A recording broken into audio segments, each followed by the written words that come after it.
Welcome back to Aurora Tech Channel. Today, I am reviewing the AtomStack Kraft. This machine is one of a kind. AtomStack called it a synchronized laser. It has a 20-watt diode laser and a 1.2-watt infrared laser built in the same laser head. You can use them without swapping laser modules. They can work independently or fire at the same time together. According to what they claimed, this can create deeper markings, richer colors, and faster. We will definitely test it out and see how it actually works. Besides the dual laser, let's take a look at the other specs of this machine. This machine is quite heavy with a weight of 52 pounds or 23.6 kilograms. The working area is 500 by 320 with a 50 millimeter Z height. When using the conveyor feeder, which I would call a bed extension, the working area will expand to 500 by 800 millimeters.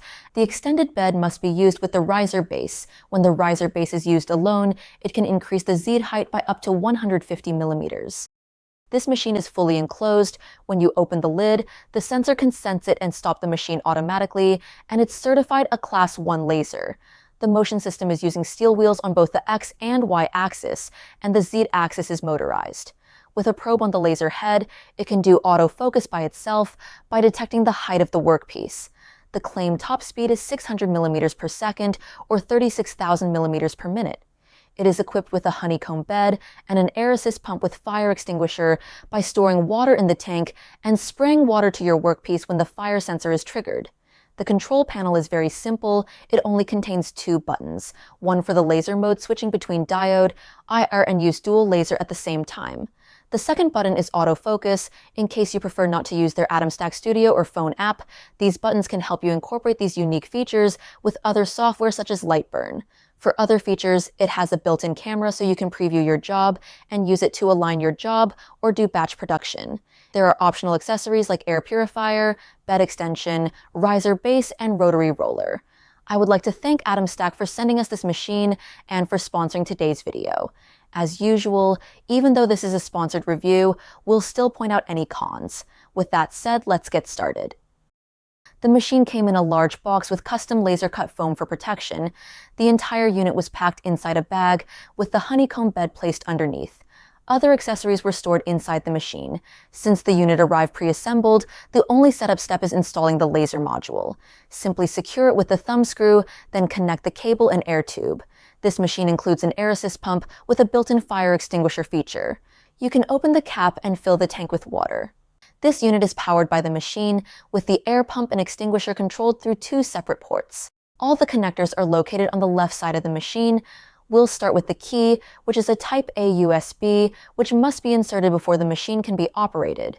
I connected the air assist power to the left connector, but since I'll be monitoring the machine while it's operating, I didn't connect the extinguisher.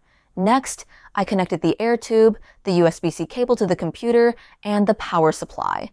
I'm also using my existing duct system to exhaust smoke outdoors. The machine is now ready to use. The front panel has only two buttons and one signal light. The alarm light turns red and pauses the machine when the lid is opened. One button switches between the diode laser, IR laser, or both simultaneously. If you use AtomStack Studio, you can select the laser in the software. The button is only necessary if you're using Lightburn. The second button is for autofocus. While it can be controlled through the software, in Lightburn you must press it manually. Once pressed, the Z-axis will home itself and lower the laser head using a probe to detect the material height, similar to how a 3D printer's probe functions. The top-mounted camera needs calibration before use. In AtomStack Studio, go to the camera calibration section. It will engrave a pattern on a piece of 3mm plywood, draw a preview frame, and ensure the pattern fits within the material. Then it will engrave a simple pattern for testing. After engraving, click the capture button. If the calibration score is below 3, you're good to go. If you don't want to use plywood, cardboard should work just as well as long as it's about 3mm thick. I placed a piece of cardboard to run the test again. This time, the score is a little lower at 2.34, which actually means it's slightly better than the previous test that used plywood. Next, I'll draw some circles inside squares at different positions and check the camera's accuracy. I'll select cardboard as the material and start the job.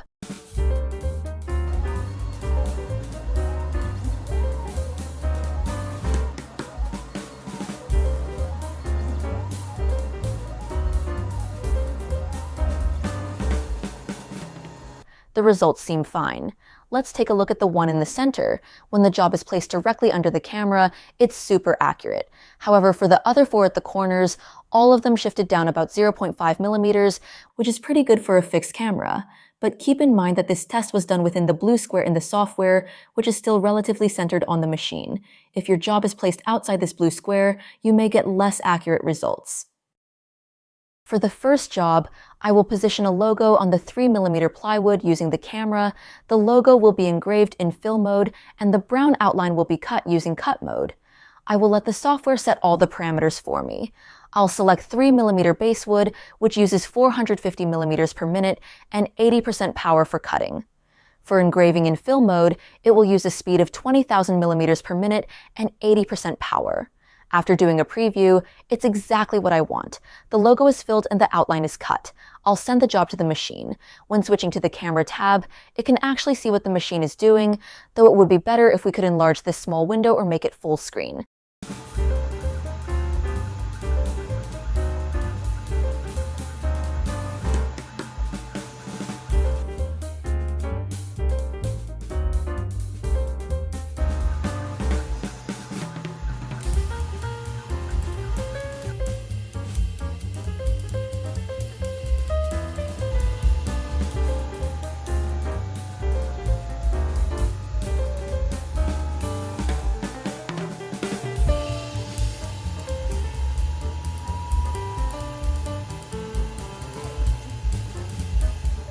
The job took 16 minutes to finish, and the result is pretty good. The preset parameters are spot on for both engraving and cutting. With the air assist pump turned on automatically for cutting, the edges are also very clean. Next, I will position a photo at the top left corner using the camera. The cutting parameters will remain the same at 450 millimeters per minute and 80% power. For image engraving, the parameters are the same as the fill mode, with a speed of 20,000 millimeters per minute and 80% power.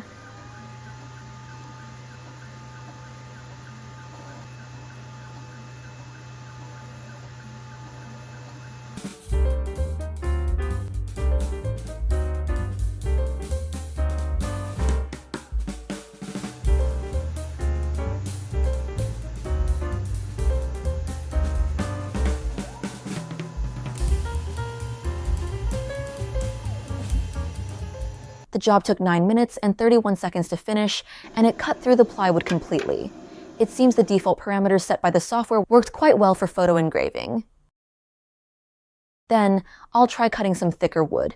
I will attempt to cut this 1/2-inch thick poplar wood in half. I had to rotate it by 45 degrees so it would fit diagonally from corner to corner. I will use the software to draw a line here. For material, I will select hard cork wood, though the thickness is not displayed here due to a minor software bug I'll discuss later. The material thickness is 10 millimeters, and the settings are 100% power and 100 millimeters per minute speed. I believe this should be powerful enough to cut through this 12.7 millimeter poplar wood, as most 20-watt laser modules can handle that.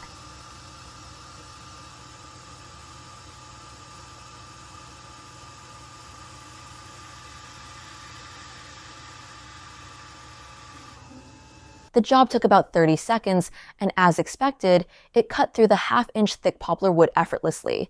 The cut is super clean. I will make one more cut to cut both pieces at once.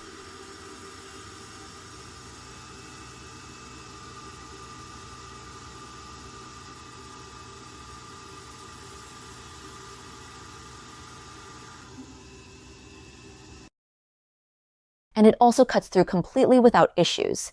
So, the 20-watt laser is quite practical unless you're looking to replace a miter saw. Next, I will try some plastic, starting with PLA. I placed a plywood tag and a 3D printed tag together so we can use the diode laser to engrave both at the same time.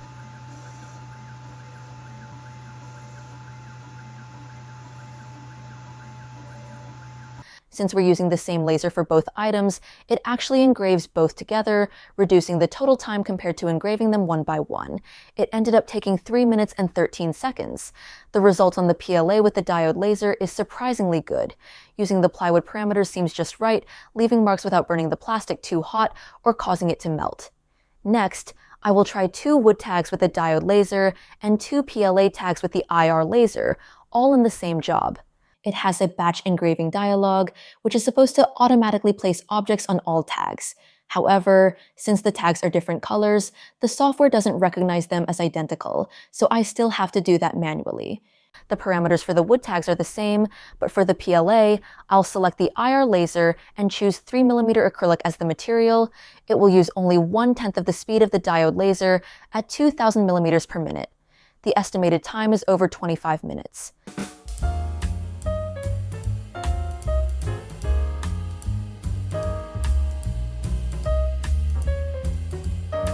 As you can see, when the first PLA tag was finished, the time had passed 12 minutes, so these 2 PLA tags will take about 24 minutes in total.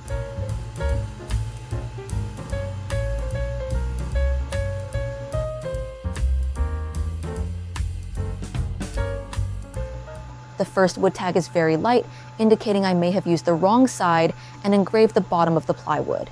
Many plywood sheets for laser engraving have a coating, like baking soda, on the top for better engraving effects. The second wood tag, with the same power settings, looks much darker. The entire job took 28 minutes to finish, so the PLA tags using the IR laser took about 6 times longer than the wood tags using the diode laser. Ignoring the issue with the wood tag engraving on the wrong side, I think the IR laser did a really good job on PLA. Since this laser module can fire both lasers simultaneously, I'd like to experiment with different combinations. When I select the dual laser option, it only has 3 settings, all meant for metal, which seems excessive for plastic. I'll set it manually, using 10% power for the diode and 80% power for the IR laser, and set the speed to 2000 millimeters per minute. The estimated time is a little over 5 minutes, which isn't too slow.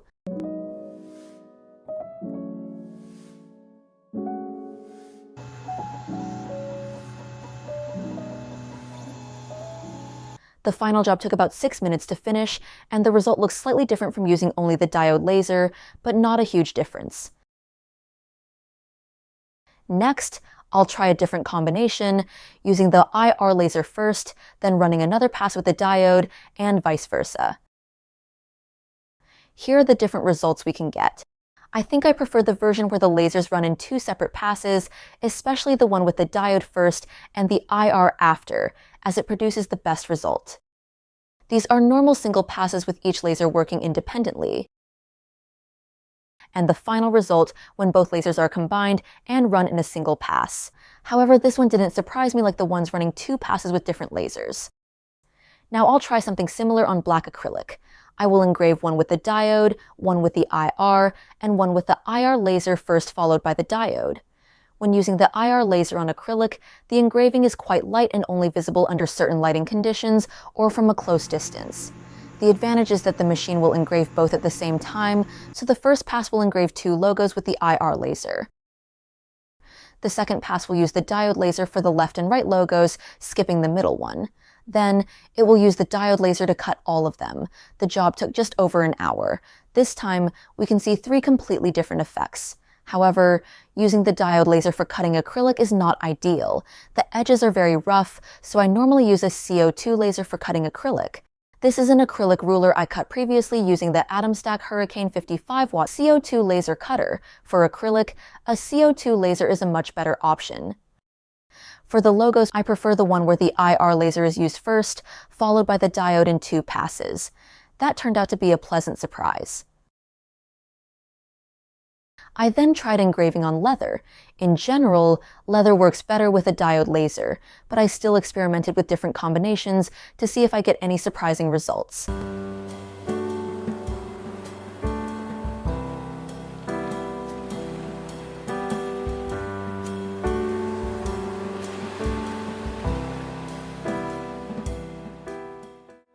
The job took about 15 minutes to complete. As expected, the diode laser gave the best results on leather. The IR laser wasn't bad either, but this time, the dual laser mode didn't really offer much improvement or surprise. Next, I tested engraving on metal, starting with a thin stainless steel plate, approximately 1/32 inch thick. To prevent warping from heat, I used magnets to keep the plate flat. Despite the thinness, the probe still worked fine. As you can see, I switched to Lightburn for this test and copied the parameters from AtomStack Studio. I chose Lightburn because it allows me to engrave letters one by one, which helps minimize heat buildup and warping. I enabled the Fill Shapes Individually option so the machine engraves each letter separately. Without that setting, it would engrave an entire line at once.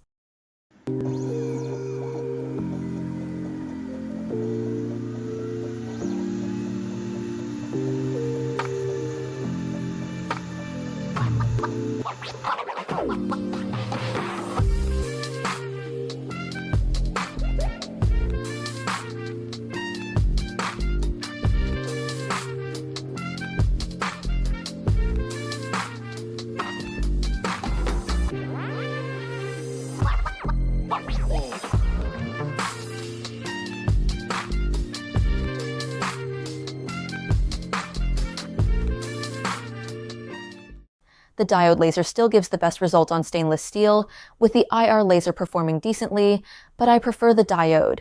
The dual laser mode didn't perform well in this case. When held under light, the plate still showed slight warping, but that shouldn't be an issue when engraving on thicker stainless steel. I also tested raw aluminum, which can't be engraved by diode or CO2 lasers, so I used the 1.2 watt IR laser. At first, I wasn't sure whether such a low-powered laser could mark raw aluminum effectively, so I started cautiously at 100 millimeters per minute and 100% power. Surprisingly, I had underestimated the IR laser. It clearly marked the aluminum even at 500 millimeters per minute. I kept increasing the speed, testing from 1,000 millimeters per minute all the way up to 2,000 millimeters per minute. It seems that using a much slower speed doesn't necessarily produce deeper results, and higher speeds, like 2,000 millimeters per minute, performed similarly to 300 millimeters per minute. So, I decided to engrave a logo at 2,000 millimeters per minute and also tested speeds of 3,000 millimeters per minute and 5,000 millimeters per minute. The results at 2,000 and 3,000 millimeters per minute were both decent, even on this uneven raw aluminum surface, but at 5,000 millimeters per minute, the markings began to fade. Based on these results, I'd say the optimal speed for raw aluminum is around 2,000 millimeters per minute at 100% power. Next, I removed the bottom plate and tested the riser base. I had to unscrew all the screws underneath the machine to detach the bottom plate. Once removed, I placed the machine on top of the riser base, which allows you to engrave thicker materials. However, without the bottom plate, your table surface is left unprotected. I found another empty cigar box that my dad was about to throw away. One person's trash is another's treasure. Since the engraving process with the riser base is the same as with the standard setup, I just engraved 2 vector graphics onto the box.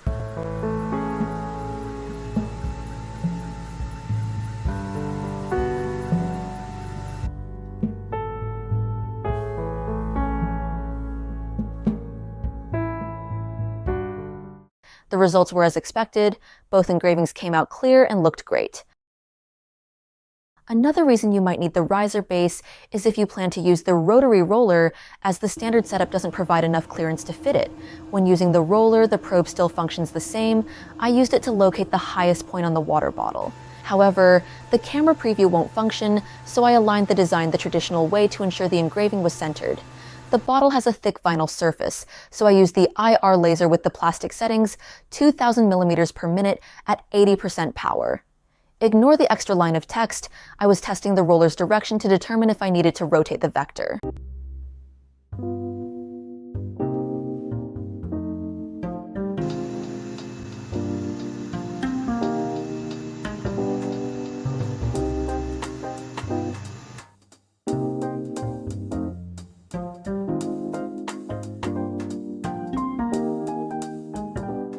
The job took less than 20 minutes, and I think the result looks great. The IR laser did an excellent job on this vinyl surface bottle. Finally, I tested another accessory they call a conveyor belt. Personally, I don't think it qualifies as a conveyor belt. It's not even a belt. I'd call it an extension bed. It lets you extend the Y-axis to engrave materials up to 800 millimeters long and feed up to 1,200 millimeters in length. It's better to use a deeper table or position the machine along the longer side so both ends of the extended bed can rest fully on the surface. As you can see, my table isn't deep enough and also has too many items on the other side, so I used duct tape to help maintain balance. I engraved some text onto the board to make a simple sign, using the same plywood parameters, 20,000 millimeters per minute at 80% power. The result was not bad.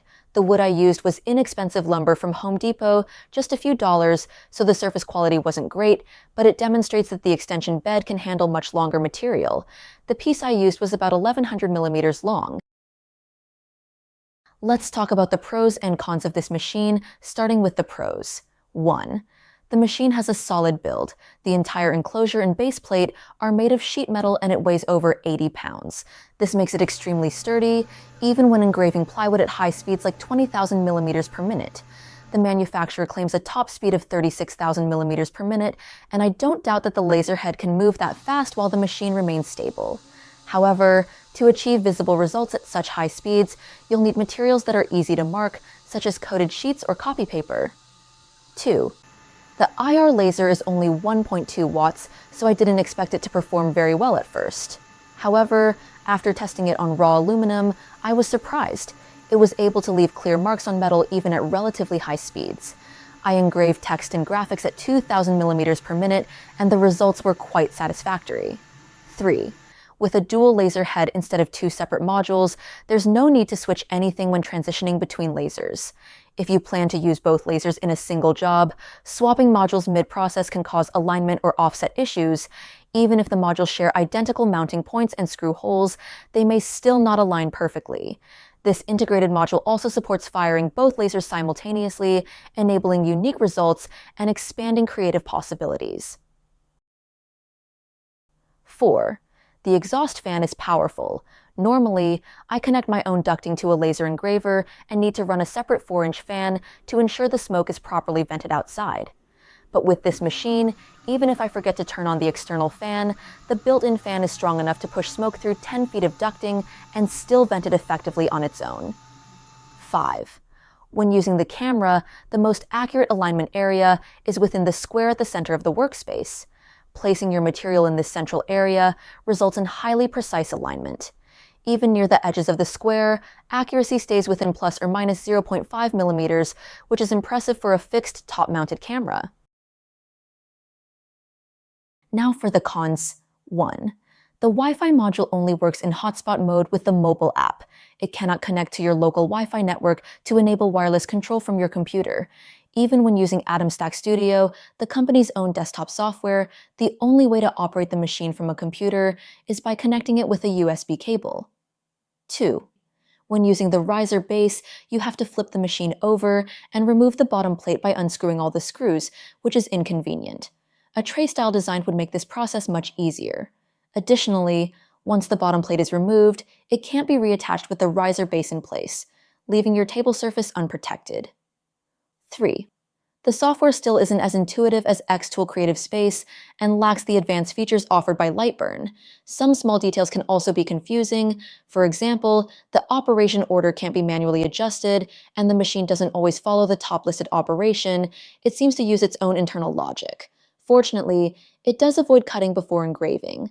Other quirks include how materials and thicknesses are displayed in a file name style format, which can make it hard to see the thickness until a material is selected. Basic features like vector grouping are also missing.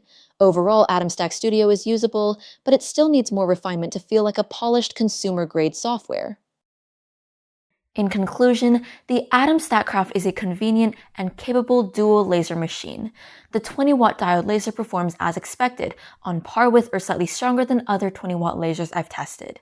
The 1.2-watt IR laser isn't too powerful, but it's good enough for marking plastics, metals, and most materials that a diode laser alone can't handle. When both lasers are fired simultaneously, the results can sometimes be surprisingly good, depending on the material. This machine has a solid build and comes with free usable software. While some accessories, especially the riser base which lacks table protection, could be better designed, the machine itself performs well. If you're looking for a fully enclosed diode laser or a dual laser setup, the AtomStack Kraft is definitely worth considering. If you're interested in this machine, I included the link to it in the video description.